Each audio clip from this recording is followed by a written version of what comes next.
Bom dia, esse é o Jornal Histórico e eu sou a Fernanda Andrade e eu sou a Fernanda Alves.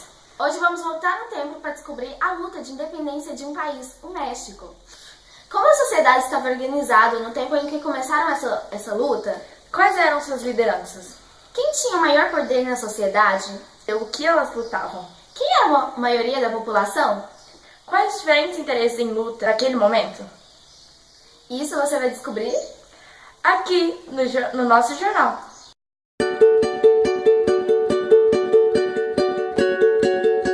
Para descobrirmos como o México está hoje, vamos chamar a Gabriela, que está no momento no Museu de História do México. Com a professora Carol. Bom dia, telespectadores. Estamos aqui com a professora Carol no México. Carol, conte para nós como está a organização do país em questão da economia e social. Tem sua economia livre e principalmente de exportação, por estar entre dois oceanos. Ele trata-se da segunda maior economia, só ficando atrás do Brasil. Em questões políticas, o México é uma república federal, democrática e laica, cujo governo está centralizado no sistema presidencialista. Carol, aprofundando mais um pouquinho, conte para nós como foi o processo de colonização do México. Qual vice-reinado pertencia a este país? E a colonização do México se deu pelos espanhóis, onde ocorreu uma grande luta entre os espanhóis e os habitantes que ali já viviam desde o início dos tempos. Depois dessa colonização, o México agora pertencia ao vice-reinado da Nova Espanha. Obrigada, Gabriela. Obrigada, Carol. Agora vamos falar da luta de independência do México. Você deve estar se perguntando, antes dessa luta, como a sociedade estava organizada? A sociedade naquela época estava organizada da seguinte maneira. Os chapetones, nascidos na Espanha e que viviam lá, obtinham os cargos de administração da colônia. Eram considerados como crioulos, pois nasciam na América. Por mais que eles viessem de famílias de chapetones, eles eram considerados crioulos. E por último, tinham os indígenas, mestiços e os negros. Quem tinha poder naquela sociedade?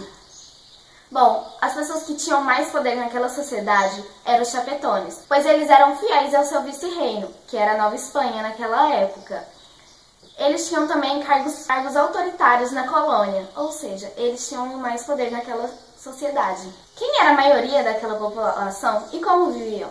Bom, a maioria da população eram os indígenas, os mestiços e os negros. Eles viviam em grande miséria, os negros eram usados como escravos, os indígenas eram usados como escravos e servis fiéis, os mestiços eram trabalhadores livres. No México, havia apenas 0,3% da população dos chapetones.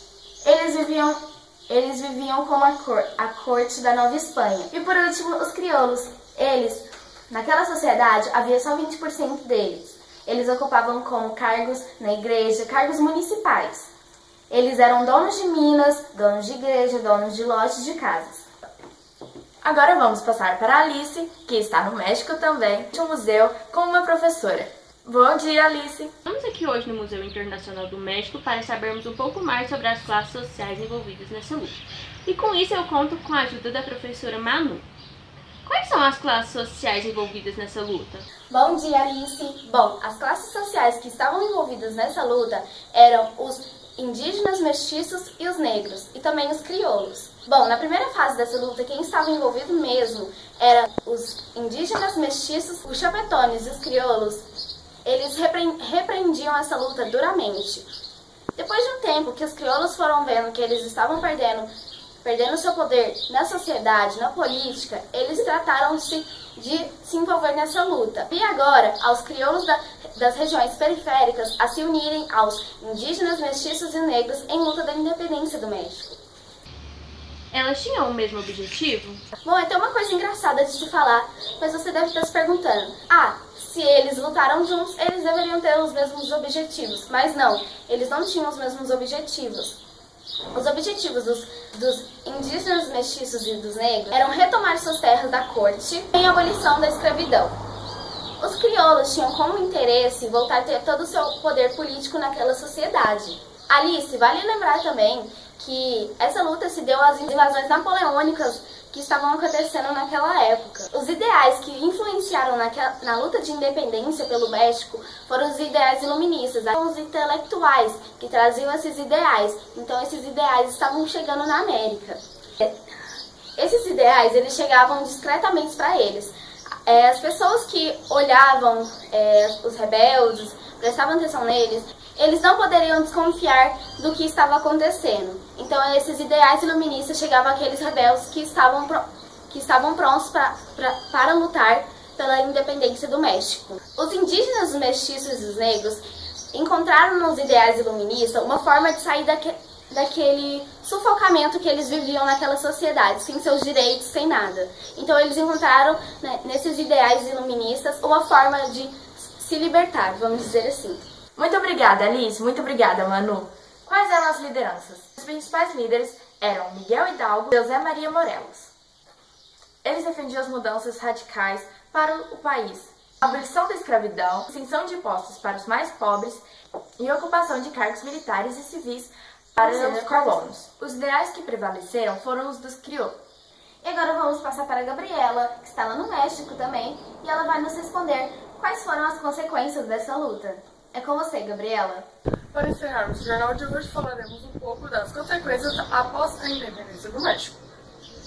A independência do México foi uma grande perda para a Espanha, principalmente do ponto de vista econômico. No México, as elites comerciais e agrárias assumiram o mando político do país, governando-o de acordo com os seus interesses. Embora a escravidão tenha sido abolida em 1829, favoreceu principalmente os indígenas e os mestiços. Pouca coisa mudou para as camadas mais pobres da sociedade. A carência materiais e a falta de participações políticas efetivas permaneceram para a grande massa de pobres e missionários mexicanos, que compunham a maior parte da população. E agora ficaremos com a nossa repórter Fernanda. Muito obrigada, Gabriela. Estamos por aqui. E tenham um bom dia. Eu sou Fernanda Andrade. E eu sou Fernanda Alves. Até amanhã. Até amanhã.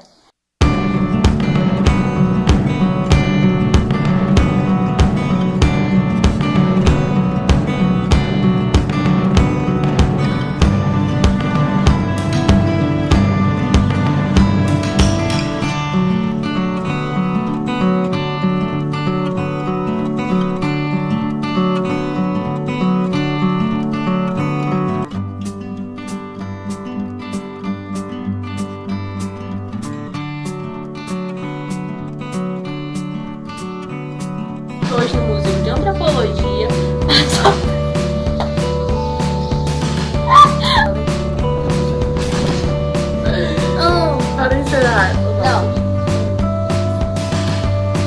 Para encerrar nosso jornal de hoje, falaremos um pouco. Eu tô travando nessa parte.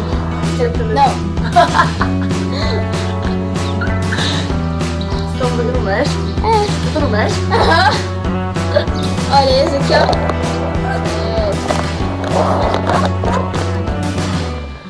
Bom dia, telespectadores. Não,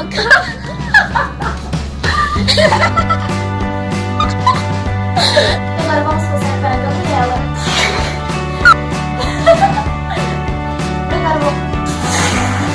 Que isso, Mia? Eu não sei, né? Vamos, Fernanda, respira. Vai, atuação. sua economia é livre e principalmente de exportação, que está entre dois oceanos. Ele trata-se da segunda maior economia, só ficando atrás do Brasil. Mas antes de mim,